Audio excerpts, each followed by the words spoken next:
Hello, this is Larry Wilson, and I would like to welcome you to the 11th tape in our 209 series titled Shadows of God. Today we're going to be continuing our study in the book of Isaiah, and this is tape number 5 in the series on Isaiah. And in the studio with me is David Brooks. David, welcome. Glad to be here. It's a hot day outside, but I think we'll be all right in here. Well, here we are in the first days of September 1999, and we're racing toward whatever the Y2K problem may portend. And there's a certain amount of concern in people's hearts about what Y2K may be all about.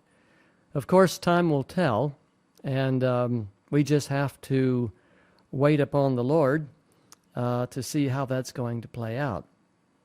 And there's a parallel with what we're going to be talking about today. Isaiah was anticipating Y2K, that is the year of the Lord.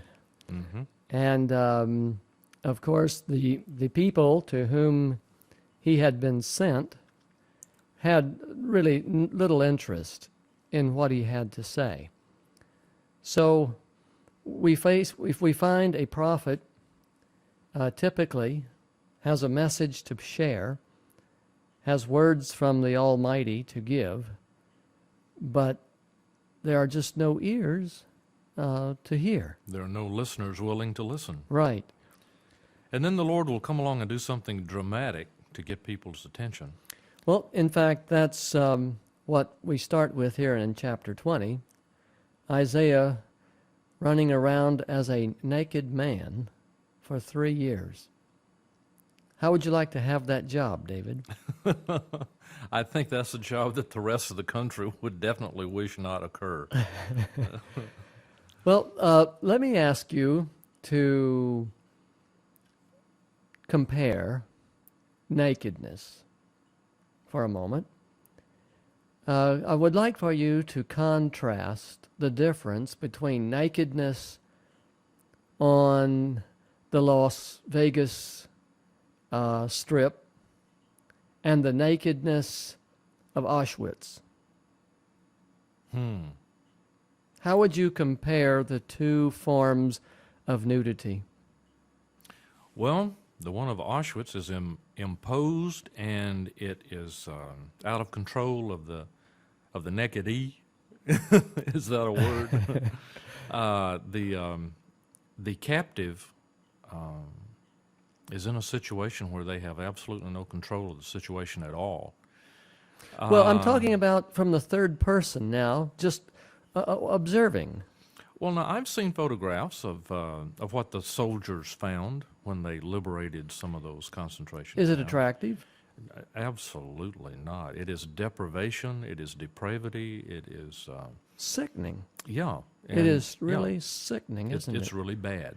Not to mention the actual experience of being there and smelling human waste, smelling the overpowering stench of decaying bodies, The flesh just falling off of you. the incredible sickness and suffering that is represented by Malnutrition. Right. Auschwitz and other of the concentration camps put nudity in a very sickening dimension. It's almost irrelevant when compared to the rest of the suffering and depravity. Yeah. Now, on the other flip side of the coin, what allurement would the Las Vegas Strip offer? Well, I guess I never really looked at it this way, pun intended. I guess what Las Vegas is trying to do is show everything as attractive as they possibly can. They're trying to find the most beautiful people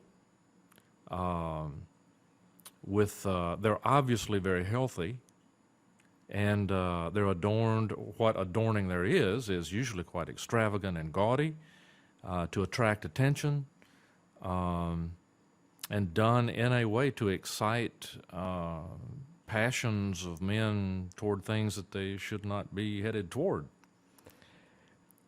It's interesting how that decadence, like Las Vegas, degeneracy, when it comes to its full and logical conclusion, looks like Auschwitz. Sin, at the onset, is always attractive. Satan dolls it up, masquerades for what it really is, and then ultimately it becomes and reveals, the seed reveals the fruit. They're both about power. Power in Las Vegas because of the incredible amounts of money. Yes. There is a tendency toward consolidating power of the people who run these places. Yes. And yet Auschwitz, while you don't see the money there, somebody's getting the money somewhere, and it's all about power. Right. All about power. God, with Isaiah, is trying to show the great difference between the origin of sin and the outcome of sin. Isaiah is not in gaudy dress. Isaiah's nudity is not attractive. Isaiah's nakedness is offensive, in fact. Isaiah's appearance is disgusting. It's notable, obviously. It is stark and compelling, and it's embarrassing. For everyone involved. For everyone. For everyone. So how does a prophet know that this is what he's to do? Recognizing that this is something that is offensive and is abhorrent and is not part of the culture. As a matter of fact, I guess the closest thing it would be in the culture is slavery. There were slaves in this time, and I'm sure the masters did not clothe them appropriately when all they're doing is working out in the field or whatever. So how would a prophet who gets a message like this, kind of like Abraham when he got a message to kill his son, how do you deal with this? You know, I mean, can you imagine a prominent televangelist going on the air one Sunday morning and saying, I have a message from God, and proceeds to take his clothes off? Now, folks, this is not going to go over very well. That's essentially what's happened here. Yes. How do you reconcile this? Well, obviously, Isaiah's communication with the Lord was not about seance quality or very questionable encounters with God. When the Lord spoke to Isaiah, it was like the same voice that spoke to Abraham, telling him to offer up his son as a living sacrifice. These men had walked with God, and they knew his voice. And when he spoke, they knew his voice. Isaiah, here in chapter 20, is called upon to make the most humiliating statement that he can possibly produce. And I'd like for you to notice that the statement is not directed so much at Israel, but rather at Egypt. And the reason for this is that the southern kingdom of Judah and Benjamin, two tribes, had formed an alliance of protection with Egypt. And the confidence of God's people had been diverted to Social Security, national security. Their confidence was not in the Almighty, but in Pharaoh. Their trust and their assurance, That all would be well. right, was in Egypt, because Egypt was a powerful nation at this time. More powerful in its locale, of course, than Babylon or Assyria or other kingdoms could be. Egypt was, the dynasty of the pharaohs just went on and on and on. And these two little tribal nations, Assyria had destroyed the 10 northern kingdoms. And so the last two were quivering, shaking, if you will, in their boots, that Assyria was going to destroy them. And eventually, in the time of Hezekiah, when we get to Isaiah 36 and 37, we find that the king of Assyria finally marches against Jerusalem to destroy it. And where was Egypt? Well, that's the interesting point here. Notice that God is, before this develops, God says to Isaiah, I want you to strip naked, Isaiah, for 3 years, and I want you to go around stripped and barefooted. And when I say stripped, I mean with genitals and buttocks bared. Yeah, there's always been a question as to whether... Isaiah wore a loincloth? Right. Yeah. Right. No, he didn't. Verse 3. Then the Lord said, just as my servant Isaiah has gone stripped and barefoot for 3 years, as a sign and portent against Egypt and Cush, so the king of Assyria will lead away stripped and barefoot the Egyptian captives and Cushite exiles, young and old, with buttocks bared, to Egypt's shame. And it's interesting that even then, nudity was a shame. Yes. It's interesting how that nudity can be alluring and attractive, And shameful at the same and time. disgusting and repulsive also.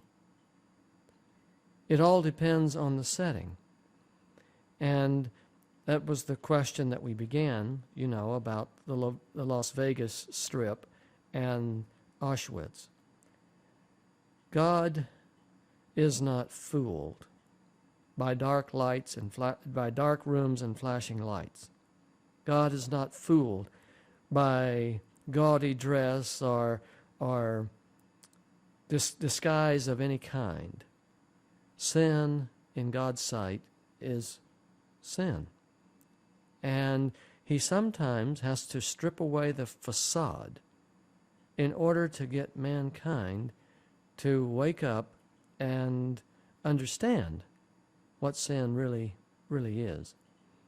So God is speaking against Egypt, but he's speaking to his people in Jerusalem, because their alliance and their confidence is in Egypt.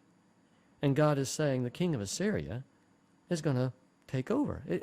Pharaoh is not going to stand up, and if he can't stand against what the Lord has decreed, how can you? Let's go to chapter 21. We are going through, in these various chapters, oracles about other kingdoms. We've spoken of Damascus, we've spoken of Cush, we've spoken of Moab, in previous chapters. In this chapter, we're going to find an oracle against Babylon. And let me say to our listeners an important point. The reason reading Isaiah 20 and 21, in fact, all these chapters of Isaiah, is so important. It's because it reveals things about God that we need to know. About his behavior, about his understanding of righteousness and evil, about his ways in dealing with man, because we're going to see a God who changes not deal in our time with very dramatic ways. And the understanding that we find in Isaiah is compatible with what is revealed in Revelation. The chapter 21, verse 1, begins with a paradoxical statement, an oracle concerning the desert by the sea. How paradoxical. The desert. Here we have all this water. And the desert, nothing grows. And there's nothing growing beside it. It's like you can't use the water to irrigate. No. No, I mean, it's such a paradox. And so this is language that is directed toward Babylon. And the reason it's called the desert by the sea is that in due time, Babylon will become an isolated, vandalized, broken down set of ruins. Never to be rebuilt. Never to be inhabited again. Babylon will be a ghost town. And this is why the language, the desert by the sea. You might remember Jesus, I believe, called the Pharisees on one occasion, "You whited sepulchres." Yeah, because they were clean on the outside and inside they were full of dead men's bones. Yeah, spiritually dead inside, but on the outside all polished up and looked like new. Mm-hmm. So the use of poetic language is so profound and so interesting to consider. Isaiah says in verse 2, "A dire vision has been shown to me. The traitor betrays, the looter takes loot. Elam, attack. Media, lay siege. I will bring to an end, all the groaning she caused." Now, Elam is where the province of Babylon is located, and the Medes are going to attack the province of Elam. And God is showing Isaiah what he intends to do with Babylon, who at this time is a growing power, but we're still 100 years away from Babylon's dominion, world dominion. But Babylon is a growing power. And God is giving the book of Isaiah for those who will live after the Babylonian captivity, during and after, so that they can see that for as great as Babylon is and will become, and even though Babylon takes Israel captive and puts it in 70 years in Babylon, as exiles, Babylon will come to its end. And the message there is the same for the United States and China and Russia. We see the crumbling in our own time of Russia, the Eastern Bloc, the Soviet countries. We see the breakup of all this, and historians will give you a human answer. There's a larger answer. And it's because the hand of God has moved and made this happen. If you don't see it and aren't acquainted with it from Old Testament historical process, it's very hard to deal with it when you see it with your own eyes in today's world. So God is saying that even though Babylon is going to become great, the day will come when I will deal with her and jump down to verse 9 and read the message that will be proclaimed at the appointed time. Look, here comes a man in a chariot with a team of horses. And he gives back the answer. Babylon has fallen, has fallen. All the images of its gods lie shattered on the ground. Well, This sounds like something in Revelation, doesn't it? well, in fact, if you understand what's being said here, you will understand a big chunk of the second angel's message found in Revelation 14. Basically, what God is saying here in this chapter is that Babylon will arise, Babylon will become a notable empire, Babylon will be powerful, but not by its own cunning or prowess.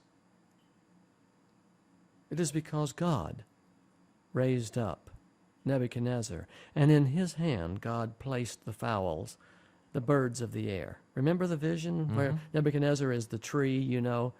The God of heaven has given you a kingdom, Daniel says.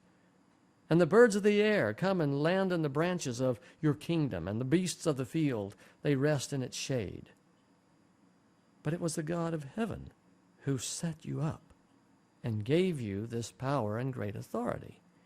And it is the God of heaven who's going to take you down. Now, he's going to take you down early unless you humble yourself. And you know the story. Nebuchadnezzar has to spend 7 years in Humble 101 before it kind of finally clicks that it is the God of heaven who sets up kings and takes them down. And this is interesting about the presidency of the United States. I was conducting a seminar. You may have, I've repeated this a few times, but I should probably put it on tape. I was conducting a seminar some time ago when Clinton was running against George Bush for president. This was, 7 years ago. And someone came up to me and said, well, who's going to be the next president? And I said, well, the Bible clearly has the answer. And I knew what they were driving at. But anyway, I deflected the question. I said, the answer is found in Daniel chapter 4, verse 17. This is what the Bible says. The decision is announced by messengers. The holy ones declare the verdict, so that the living may know that the Most High is sovereign over the kingdoms of men, and gives them to anyone he wishes, and he sets over them the lowliest of men.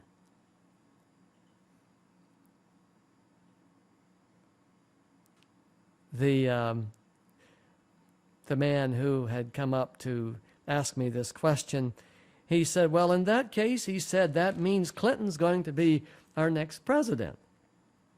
And I said, well, how does this verse play with Nixon? Bush, Eisenhower, Roosevelt. How does this verse play? It is true in all times, true in all places. It is true in China, the ruling entities there. It is true everywhere. It's not just an occasional thing. And as we move toward an election year, it is interesting how God, in a democratic nation who votes its leaders, how God is still sovereign and how he works through the process to put his man in office. Because there's a job to be done and you need somebody to do it. So here we go. The interesting thing is, using the lowest of men, it has gotten to the point that the democratic process now, only the lowest common denominator can survive. If you are a highly qualified, reputable individual, why would you ever want to run for public office in the United States? How could you? You see what has happened in our country, and it happens in all countries, is that eventually politics become so corrupt that a righteous man cannot serve because he would not be able nor willing to make the compromises necessary to see government function. What is happening is that a righteous person, a right-doing person, would be unwilling to accept the authorities and the powers that demand satisfaction. And if he did take the power, it would be limited by other people who would not want him to implement the things that he would want to implement. They would short-circuit everything he tried. Right, and we would have, in effect, a total meltdown. Right. So there is a declension or decline in government because of sin. And as we go down the slippery slope, no king can be very successful at stopping it. Old Testament history shows that the kings continue to slip downward, until finally the nations pass the point of return, and God just has to step in and bring it all to an end and start entirely over with new people, new government, new king. Right. That's the problem, and that's where we find ourselves headed today. And if you'll notice, all through our history, it's a clique of people that run through things. Yes. You start with George Washington, Yes. Adams, Madison, Yes. Jefferson, all these guys. They're all contemporaries. Yes. And they're just sitting there trading things around. Right. And that's what's happening now. Yes. It's happened all the way through. Yes. FDR, like you mentioned, Eisenhower and all those guys, all they did was sit there and trade positions long enough that everybody got a shot. This is the part that's so important to understand, that no matter how high and mighty a nation may become, no matter how great and grand and powerful it may be, it comes to an end. Mm-hmm. And this is why we just read, Babylon has fallen, has fallen. All the images of its gods lie shattered on the ground. This message is directed at a future point in time, from Isaiah's time, when Babylon the Great would be attacked by the kings of the Medes and the Persians and brought down. And so this vision is a obscure letter of hope, so that the remnant who go into Babylon and study the writings of Isaiah will understand that God has a plan, and this plan goes beyond the authority and power as encompassing and as great as it will be. Babylon will fall. The parallel in Revelation 14 is that when God's judgments occur, the first four trumpets, and the crisis government forms, there will be martial law implemented the world over. And everyone will think this is the greatest king and greatest kingdom that's ever been. Who can resist? The authority and the overwhelming reasoning behind its logic for operating will be almost, you can't refute it. Let me explain that a little better. When God's judgments fall, everyone will quickly recognize and admit God is angry. We've got to do something to appease him, or we're going to perish. This is why in Muslim countries we will see Friday laws. In In Israel, we will see Saturday laws. In Catholic and Protestant countries, we will see Sunday laws. Everyone in his own religious way, culture, will be endeavoring to enforce that religious culture to appease God so that his wrath will subside. Because in their eyes, they're the only ones that can do it. The other people can't do it. Right. We're the only ones that can appease God because we're the only ones that know God. Well, it'll be a worldwide, everybody has the same problem at the same Right, time. right. And each is trying to satisfy God in his own way, each religious system. But it isn't working. No, it isn't. And get this, all who stand opposed to the methods used will appear to be enemies of the state. Because the state is going to take power and say, look, we've got to do this. That's So right. everybody fall in line, let's get it done. That's right. And there are going to be people who are going to say, well, number one, I don't believe this because they're so totally far out. The devil has taken them so far out that Yes. nothing satisfies Yes. them.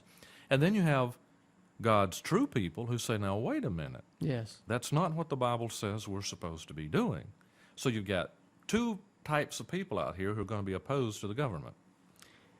The illusion that Isaiah is pointing to is that God is going to use Babylon to punish Israel, just as he put the rod of his wrath in Assyria's hand. Remember when we read that in the first parts of Isaiah. But then God will deal with Babylon. Go down to chapter 22 and notice this oracle or prophecy is concerning the valley of vision. Again, we have a paradoxical term. This vision concerns Jerusalem. Jerusalem, everyone knows, is on Mount Zion. But it's described as the valley of vision. Well, it's interesting. What I got out of that is if you're down in the bottom of a valley, you have limited vision. Yes. You have unlimited vision, essentially, if you're on top of a hill. Yes. So it's interesting that you've got a valley of vision, which is a place where you can't see very much. That was Israel's condition, going down into the ravine of sin, The valley of death. valley of death. And what troubles you now, that you have all gone up on your roofs? O town full of commotion, O city of tumult and revelry. Sounds like New Orleans, doesn't it? Your slain were not killed by the sword, nor did they die in battle. All your leaders have fled together. They have been captured without using the bow. All the slain died by famine. They would set siege to a city, cut off its food and water. You could smoke them out that way. All you who were caught were taken prisoner together, having fled while the enemy was still far away. Therefore I said, turn away from me, let me weep bitterly. Do not try to console me over the destruction of my people. The Lord Almighty, has a day of tumult and trampling and terror. In the valley of vision, a day of battering down walls and of crying out to the mountains. And so here we have in chapter 22, God visiting Jerusalem. Jump down to verse 13. I'd like for you to describe the Titanic before it goes down. That's what it looks like. There is joy and revelry, slaughtering of cattle and killing of sheep, eating of meat and drinking of wine. Let us eat and drink, you say, for tomorrow we die. You see, sin is inebriating. The sinful life removes us from the sobriety necessary to consider A, the will of God, and B, our own actions with respect to that will. Well, it separates cause and effect. Yes. We live in a world today where people have denied the authority of God, and therefore they feel quite free to justify any behavior that they wish to pursue. Well, look at, go back to chapter 21, verse 2. The traitor betrays and the looter takes loot. Yeah, Duh. I mean, yeah, yeah. And fully justified in their own minds for Yeah. doing so. And people yell at them, say, well, you shouldn't lie, you shouldn't steal, you shouldn't loot. Well, what's a looter supposed to do? Yeah. I mean, that's what looters do. The point here is that God's people, as they got farther and farther away from Him, they justified their indecent and immoral behavior without any thought of accountability to a higher authority. And this is precisely what is happening in our world today. Things are being shown in the movies for entertainment. Things are being shown on television. Things are being said and things are being done. And everybody feels that he is justified in what he's doing. There's nothing really wrong with it. The arguments between right and wrong are between people having different values. Because, A, God has no absolutes. You understand that? Well, the culture today has tried to eliminate God from the equation to begin with. So if you do eliminate God from the equation, the only thing left is your own opinion. And this is why God said, there is nothing but joy and revelry in the city, slaughtering of cattle and killing of sheep, eating of meat and drinking of wine. Let us eat and drink, you say. Live it up, for tomorrow we die. This is the ultimate statement on fatalism. You know, do whatever it is you care to do, and do it with gusto while you can. Because once you're dead, there's nothing left. That's right. They are essentially denying accountability. I'd like for you to notice the next verse in 14, Isaiah 22:14. The Lord Almighty has revealed this in my hearing. Quote, till your dying day, Israel, this sin will not be atoned for, says the Lord Almighty. You have passed the point of return. You have sinned beyond the reach of atonement. They've denied that God exists. Yes. And there is no recovery from this. God is going to destroy the entire nation. And it doesn't matter what kind of plans they made. No. He goes on here and he talks about this steward, Yes. Shebna. Yes. Shebna. This guy's made all kinds of plans for the rest of his life and for his death and everything else. This is kind of neat. In verse 16, the Lord goes to Shebna. What are you doing here, and who gave you permission to cut out a grave here for yourself, hewing your grave on the height, on the side of the mountain, and chiseling your resting place in the rock? Beware, the Lord is about to take firm hold of you and hurl you away, O you mighty man. He will roll you up tightly like a little ball and throw you into a large country. There you will die, and there your splendid chariots will remain. You disgrace to your master's house. Now Shebna should have been, as a steward, he should have used his influence, his knowledge, his place of responsibility and authority to guide the people in the way of the Lord. But it turns out you are a disgrace to your master's house. Shebna is like a lot of us, David. Let me give you a parallel. Shebna worked for the system.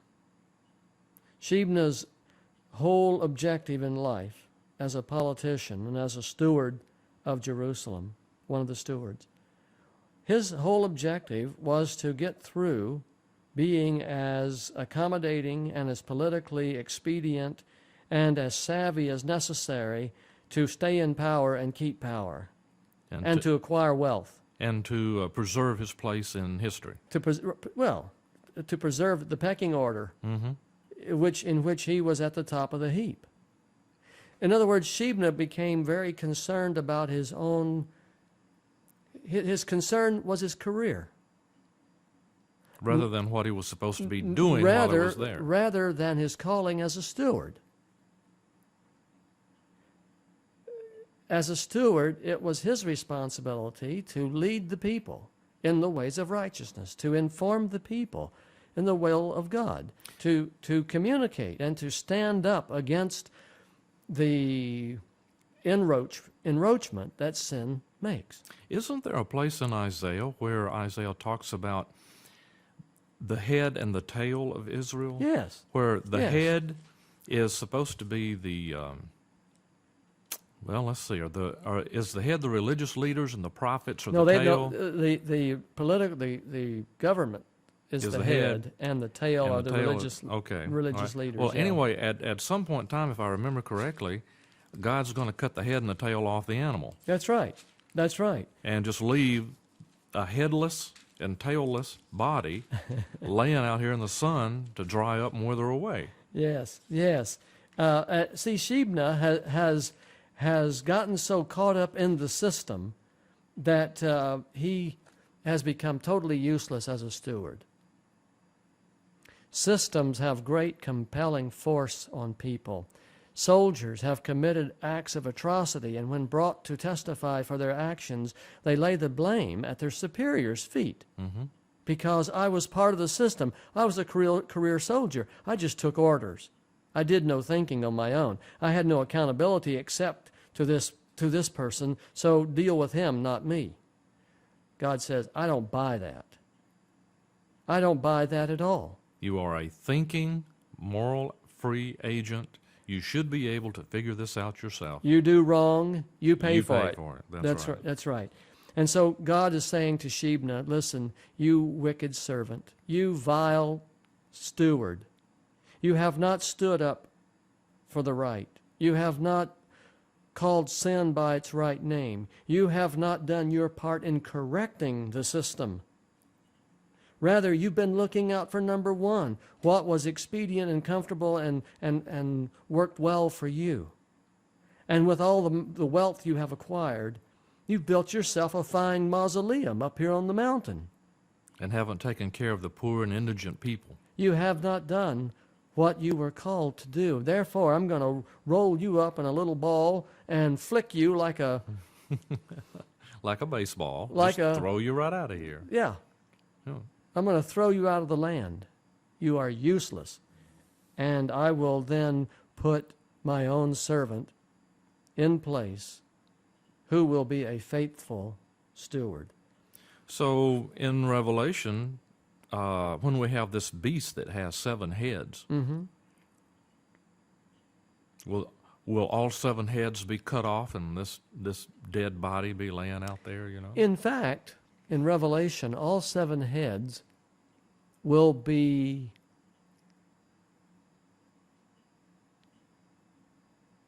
crushed to form one head.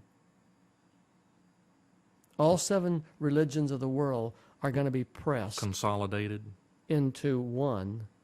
and they will all give their power to the new beast. They will comes derive out. their power from the devil, and the 10 kings, the political entities, will give their authority to the devil. The system, few people will really stand up and fight a system.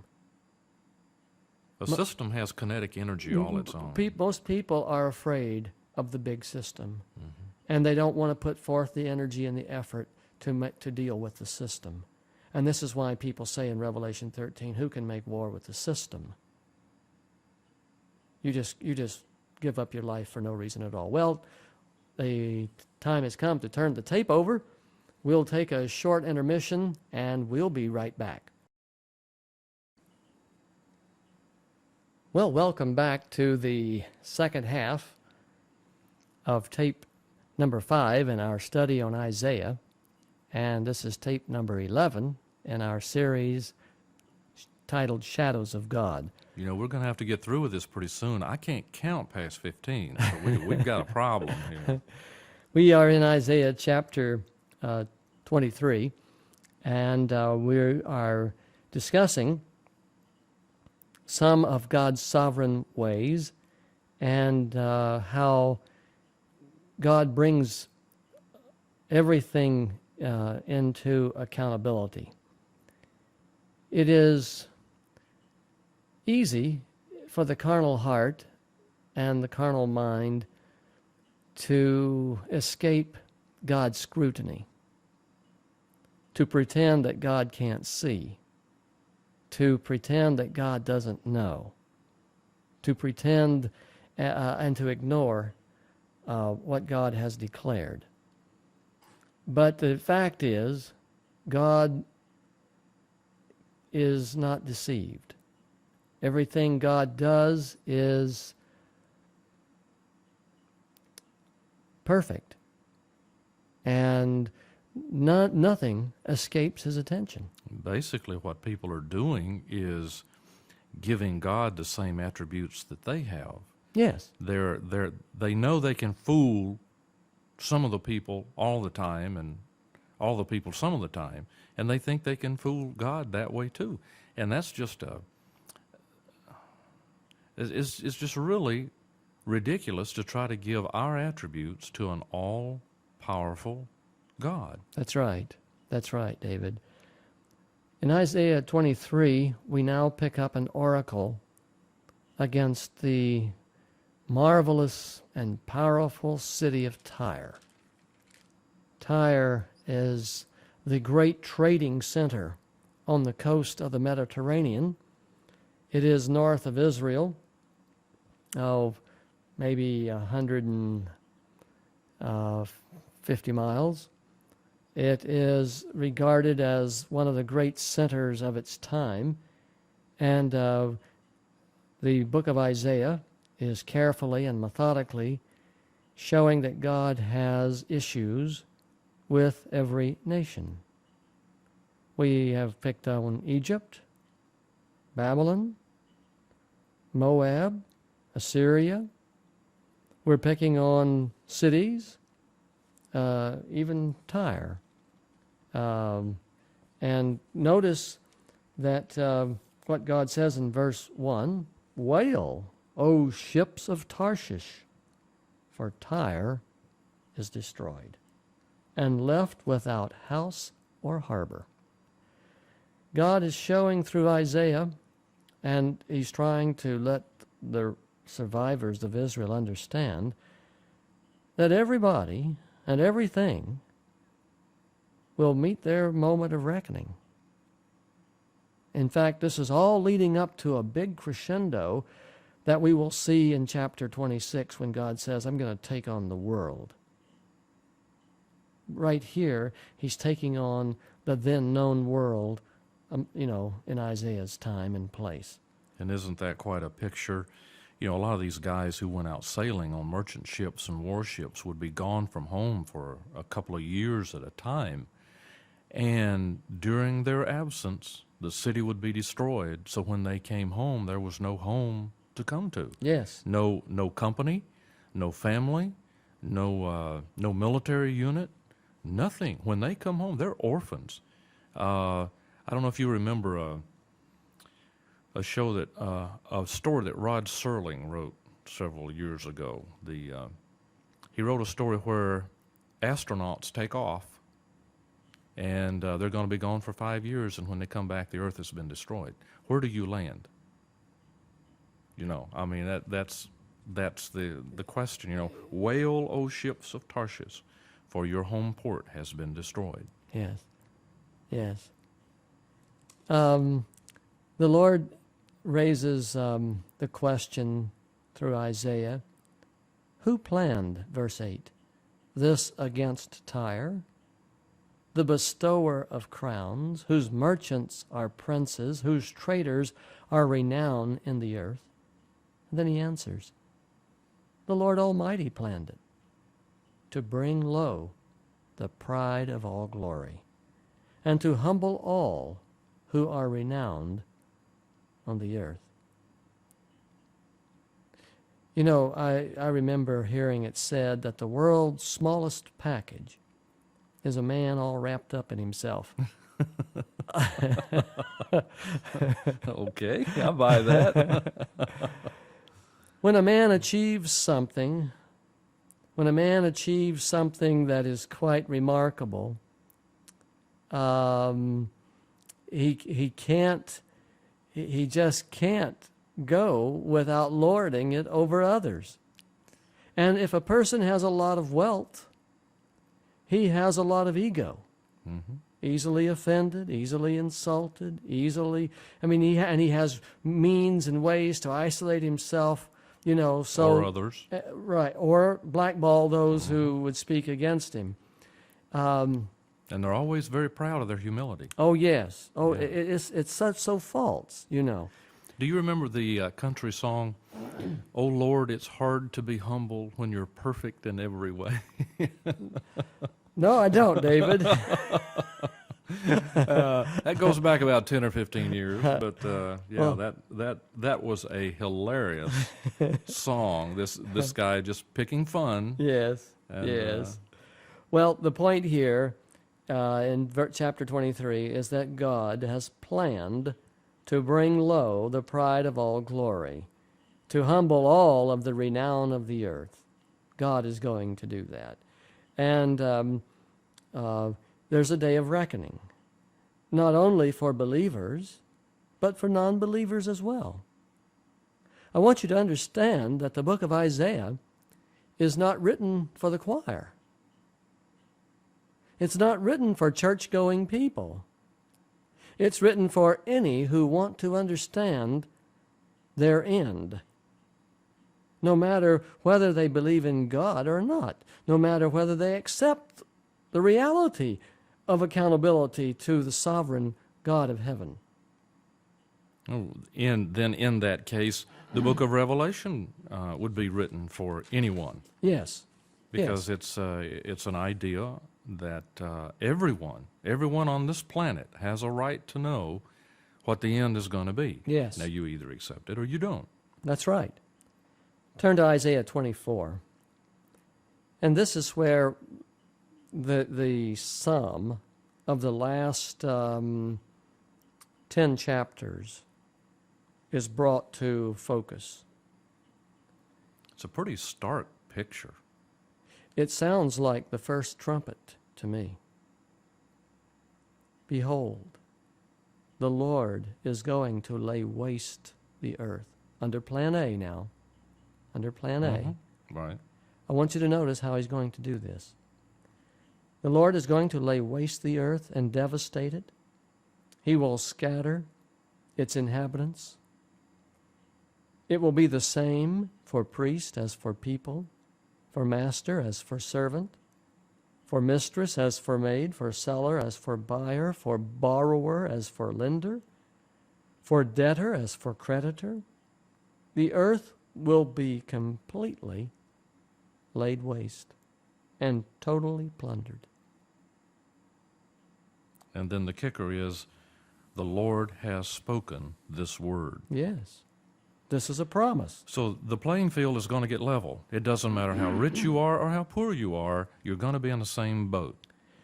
The judgments of God are coming upon the earth, Period. period, inclusively. Mm-hmm. Look at verse 5. Here's why. The earth is defiled by its people. They have disobeyed the laws and violated the statutes and broken the everlasting covenant. Therefore, a curse consumes the earth. Its people must bear their guilt. Americans have guilt to bear. Russians have guilt to bear. Israelis have guilt to bear.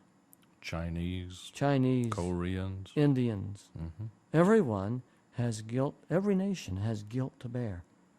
Therefore, earth's inhabitants are burned up, and very few are left. Whoa. Burned up, and very few are left. Under Plan A, we read in our previous study how that God is going to call down fire out of heaven, and burn up Gog And Magog. and Magog and all the nations with him. Right. Here Isaiah is alluding to the same thing. And the neat thing about Isaiah and Jeremiah and Ezekiel and Daniel, all of these guys who live close together, they all are saying the same thing. The one exception under Plan A is that there is not a very crisp and clear, clear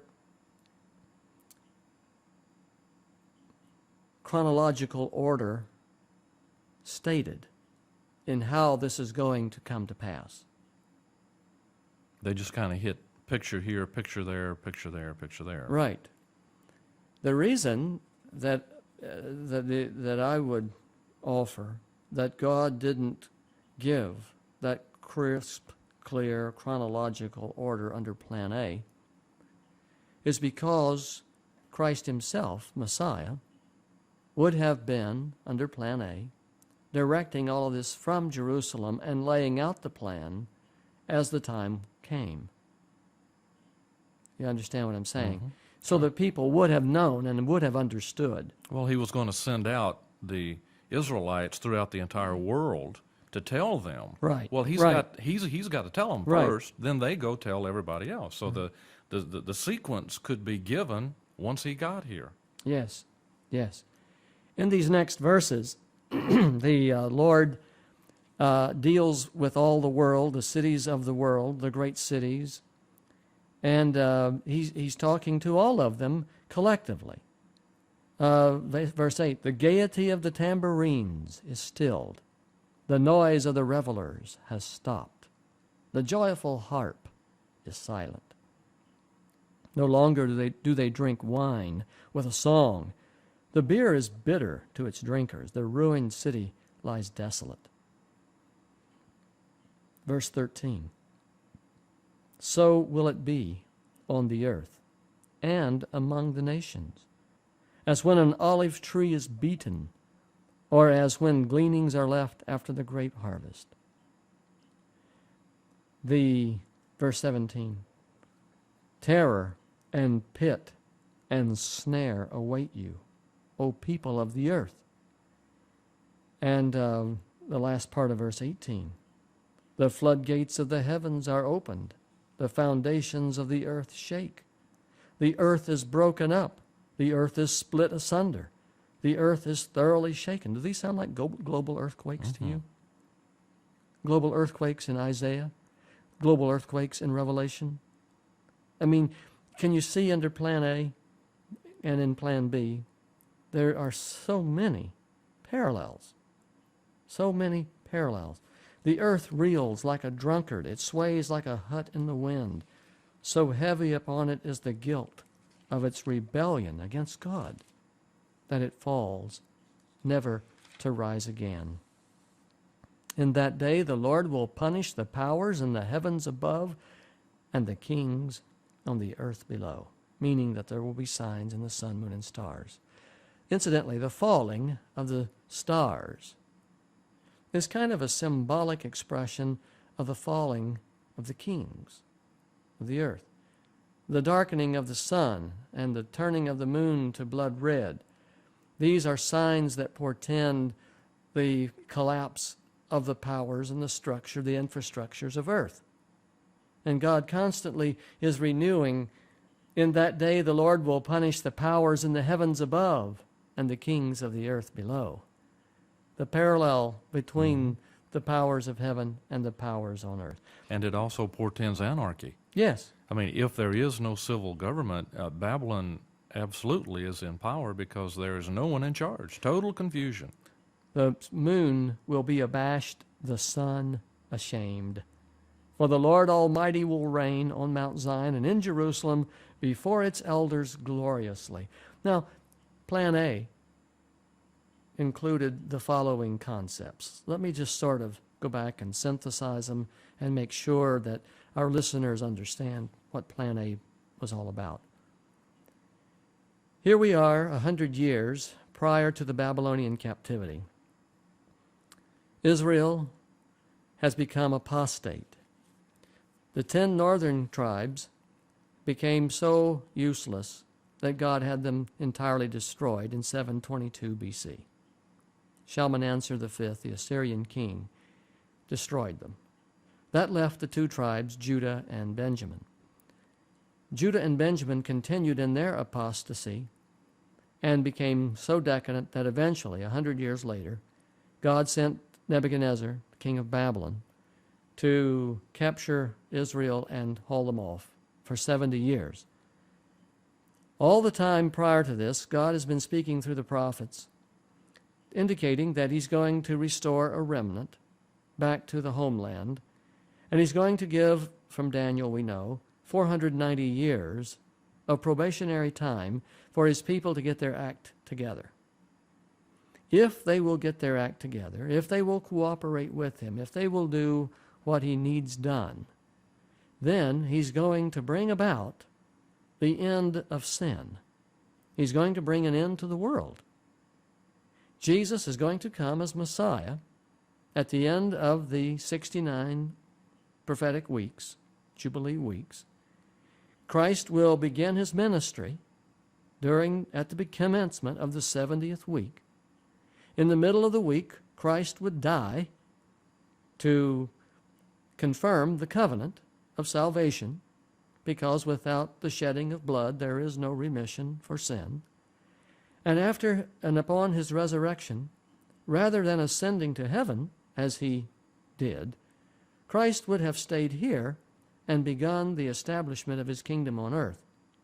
And this establishment would have taken a little season of time, a little while, but it would have continued to grow, starting small, getting larger and larger and larger, until finally the time would come when the Father would come from heaven and join with the Son, reigning upon the earth. When this occurs, the news would be sent throughout the world that the kingdom of God is with men, and all who want to participate and be in this kingdom must quickly come. Babylon has fallen. The world empires are about to be destroyed, like Sodom and Gomorrah. Flee for your lives. Come to the city of refuge, which Jerusalem, was.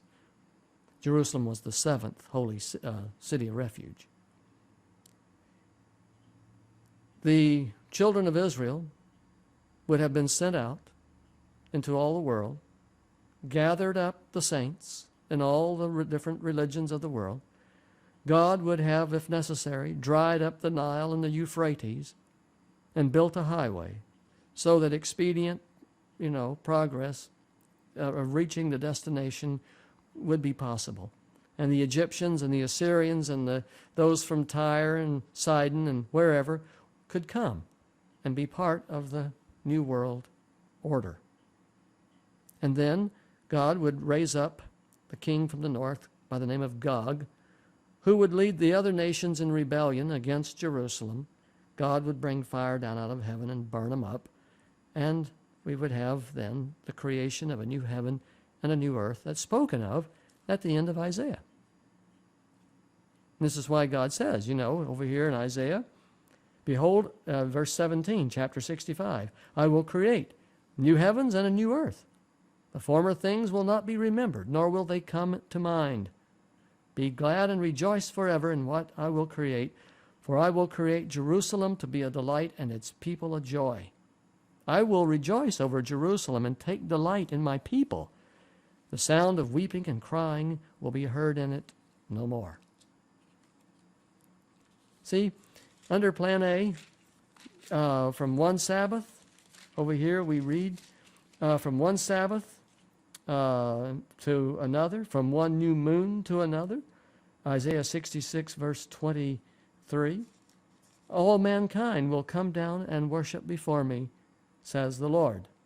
And they will go out and look upon the dead bodies of those who rebelled against me. Their worm will not die, nor will their fire be quenched, and they will be loathsome to all mankind. Many people understand this last verse in Isaiah to speak of eternally burning fire and eternally eating worms. That's not what it means. The expression comes from the idea that the worm will not finish and die until it has completed its work, and the fire will not go out until restitution and suffering has been fully provided. So under plan A, we find ultimately the same outcome and the same process that we find in plan B. It just would have happened a whole lot sooner. 2,000 years earlier.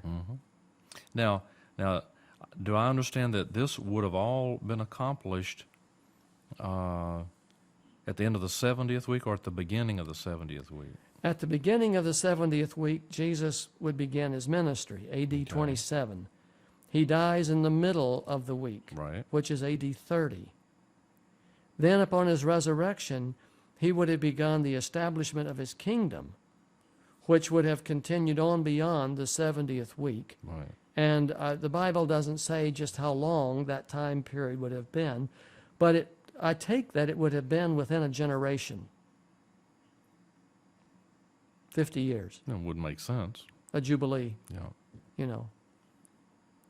So the idea, the whole picture that flows here is God was going to bring about the end of the world in a very neat and appropriate and beautiful way. And his people rebelled and refused. And when that all was trashed, so to speak, the Bible says in John 1, Jesus came into his own, and his own received him not, you know. When that was all trashed, then God said, very well, we will give the Gentiles an opportunity. We'll just start over. And so when the times of the Gentiles is fulfilled, the whole picture finally will come together. You know, after the Gentiles fail, Yeah, then God will finally say, okay, look, ready or not, here we come. yeah, yeah. So the Isaiah is really giving us very important understanding about God's original plan. Those of us who are alive today and deal with Plan B, we have to understand Plan B from within the context of what Plan A originally was all about. The same mechanism should work. I mean, how many ways can you fix a flat? You know, I mean, the same mechanism works whether you do it here or whether you do it over there. Let me say that a little different way. The objectives are the same. The process is almost identical. It's just that now, instead of working from Jerusalem geographically, God works from Jerusalem globally. Let me say that in this way. When you read the Old Testament and you read about Jerusalem, you always associate the city with the geographical site on earth. There are a few cities who have physically relocated themselves because of floods, rivers, flooding, and the city finally wises up and says, you know, we can't stay here. We need to get out of harm's way. And so the whole town will just pick up and move. There are a few instances of that. But most likely, when people hear of a city, they think of a geographical location. In the book of Revelation, the holy city comes down from God out of heaven, you know, New Jerusalem. But also in Revelation, the term the holy city, applies to the saints of God. Let me show you something. We need to digress here for a minute. Go to Revelation chapter 17. I want to show you an interesting point. I want you to read verse 15 and 18. Then the angel said to me, the waters you saw where the prostitute sits are peoples, multitudes, nations, and languages. Okay? So we know that the great harlot is sitting upon many waters. And the many waters are, People, and? nations, and multitudes, and tongues. Okay. All right. Verse 18 now. The woman you saw is the great city that rules over the kings of the earth. Okay. The great city. The woman is the great city. The woman is not like New York City or Mexico City. The woman is a organization, It's a system. a system. A city is a collection of people having a system of government. And the harlot in Revelation 17 is not limited to one continent.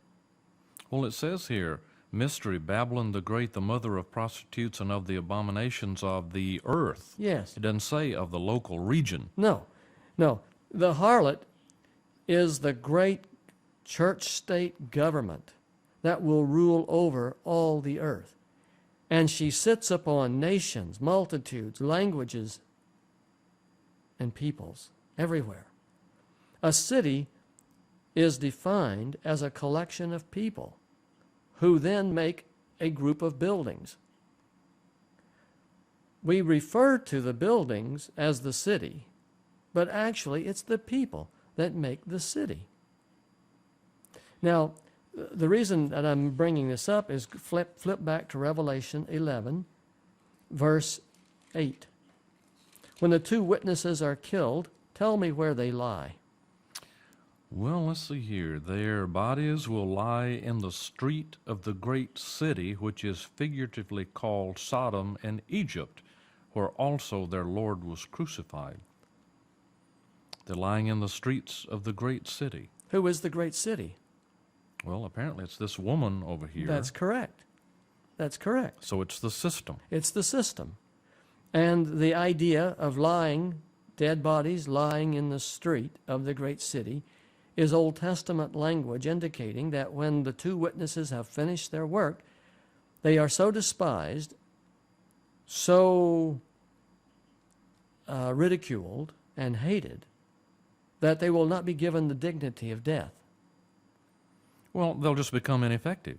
Nothing. That's true. Their work simply doesn't have any effect anymore. But the point of the language is one nation would attack another in ancient times and kill the rebels. They would not bury them. They just leave them out in the open. Why? Because of such of what's the right word here? Such disdain, such disgust. Well, a proper burial was Would supposed... give dignity. Sure, would give dignity, and in some cultures, if you weren't buried with the appropriate ceremonies and things like that, what would you think? there would be no afterlife. What would you think if in the little town where you live, there was a big dump yard where when people died, you just carry them out and threw them out there? Can you see throwing any of your family out there? No. Can you see driving up in your pickup, going around to the tailgate, dragging a body off and just throwing it out there of somebody you love? No, you can't imagine that. It looks like Auschwitz all over again. Mm-hmm. It's totally disgusting. When the two witnesses die, their bodies are just thrown in the street. And everybody laughs. And everybody laughs. In fact, they rejoice and send gifts one to another, celebrating that they're no longer tormented by the two witnesses. The point is, as though their bodies lie in the street of the great city, which is the great whore, harlot, Babylon. and it is not just one geographical place. It says this city is figuratively called Sodom and Egypt. A city is a collection of people. The world will be divided up during the Great Tribulation into two cities, a tale of two cities. One group of citizens will be in total rebellion against the God of heaven. The other group of citizens will be submitted to the authority of sovereign God. Think of the world as two cities. Right. Am I making sense? Right. And the city who is in rebellion is figuratively called Sodom and Egypt. Sodom is synonymous with vile and immoral, sexual, deviant behavior. And Egypt is associated with hardness and rebellion that is beyond cure. No atonement can be made for it. It is so complete. Total idolatry. Yeah. And then, the last part of the verse says here, where also their Lord was crucified. See that? Mm-hmm. I think that's so interesting how it is stated, where also their Lord was crucified. Jesus came, and he was crucified by a city whose people had hearts like Sodom and Egypt. So not only was Jesus crucified in Jerusalem, but he has also been crucified in Egypt. He's also been crucified in Sodom. If these people had the opportunity, they too would crucify Christ. Mm-hmm. That's the point. Yeah. Now, one last thing. Jump up to Revelation 11, verse 2. Read that. But exclude the outer court. Do not measure it, because it has been given to the Gentiles. They will trample on the holy city for 42 months. And I will give power to my 2 witnesses, and they will prophesy for 1,260 days, clothed in sackcloth. Okay, the point is that the Gentiles are going to trample on what? In verse 2. They will trample on the holy city for For- 42 months. Okay. The holy city is what here? What is this referring to? Well, it's got to be referring to those who believe in God, Yes. those who have consecrated their lives to God. The world is made up of 2 cities. And those in rebellion in the city of Babylon, the great harlot, great whore, they're going to pounce upon the children of God Right. for 42 months. And when the 2 witnesses who are doing their work finally come to an end, the people of the great city, Babylon, will rejoice.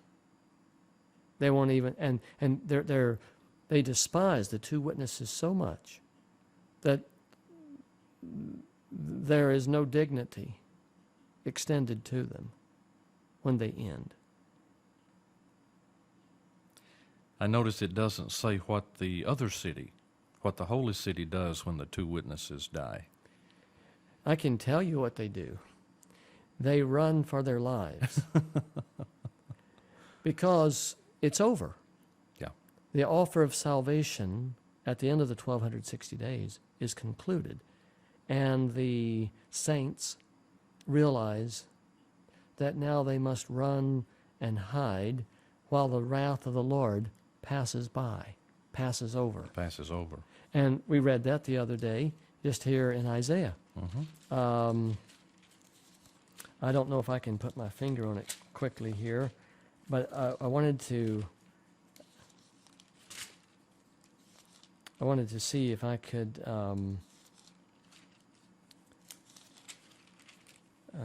put my finger on that. I don't see it right now.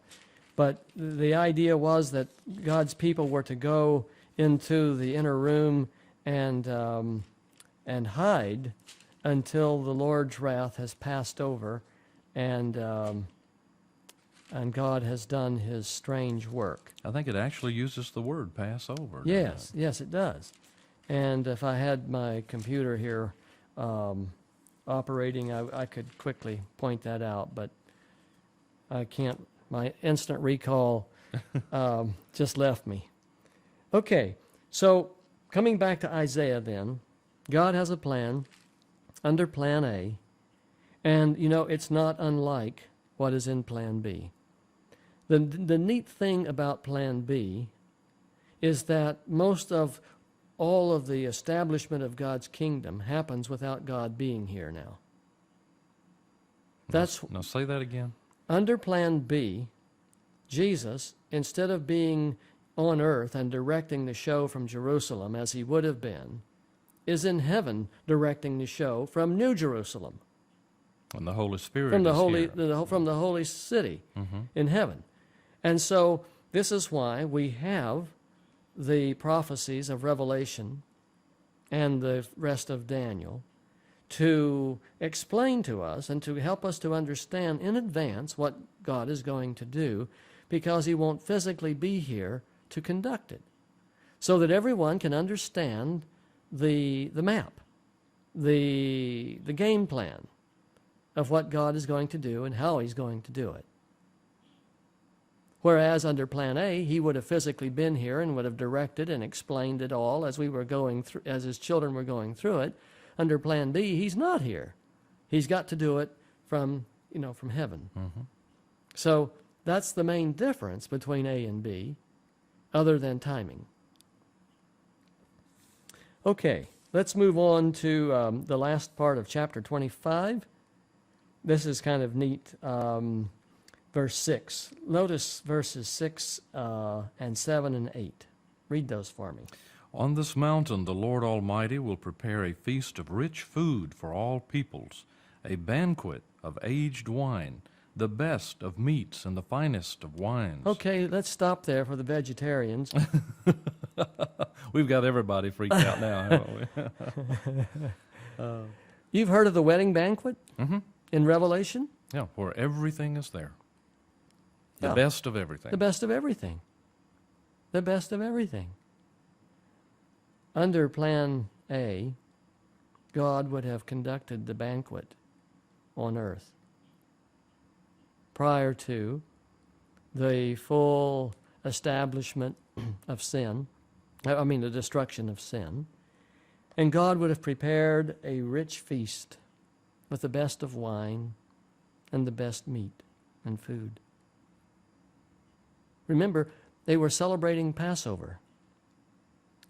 Remember, they were still celebrating and commemorating a number of these services which required roasted lamb and roast meat.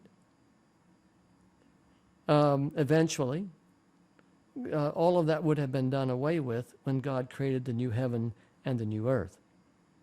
There would have been no more death. And of course, after Christ's death, the need for a sacrificial lamb would have ended. The symbols would have just gone away then. Yes.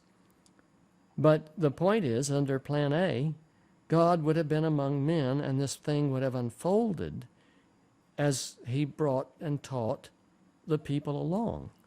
And verse 7, and on this mountain he will destroy the burial shroud. Read verses 7 and 8. Yeah, on this mountain he will destroy the shroud that enfolds all peoples, the sheet that covers all nations. He will swallow up death forever. The sovereign Lord will wipe away the tears from all faces. He will remove the disgrace of his peoples from all the earth. The Well- Lord has spoken. Yes. O death, where is thy sting? O grave, where is thy victory? Isaiah is to the Old Testament and Plan A what Revelation is to the New Testament and Plan B. It's really neat, isn't it? Yeah. There's an awful lot of the Bible that never needed to be written. Rewritten, you mean? Right. In that day, verse 9, they will say, surely this is our God. We trusted in him, and he has saved us. This is the Lord. We trusted in him. Let us rejoice and be glad in his salvation. Can't you be glad when somebody or something that you've trusted in works? Finally comes through. Oh, man. The hand of the Lord will rest on this mountain, but Moab will be trampled under him as straw is trampled down in manure. They will spread out their hands in it, as a swimmer spreads out his hands to swim. God will bring down their pride, despite the cleverness of their hands. He will bring down your high fortified walls and lay them low. He will bring them down to the ground, to the very dust. Well, David, we've completed 6 more chapters here today. It's so neat to study Isaiah. Isaiah gives us such a rich understanding of God's ways and his intentions and his purposes. And yet, most of this is totally ignored or lost in today's Bible study. Most Christians don't go there. They don't see it relevant. And I hope that this is really beginning to open your eyes to see how wonderful God's plans were from the beginning. Well, we're out of time. It's been a joy to be with you, and we'll look forward to meeting together again and being with our listeners as we continue with Isaiah chapter 26. May God bless you. May God bless you. May God bless you. May God bless you.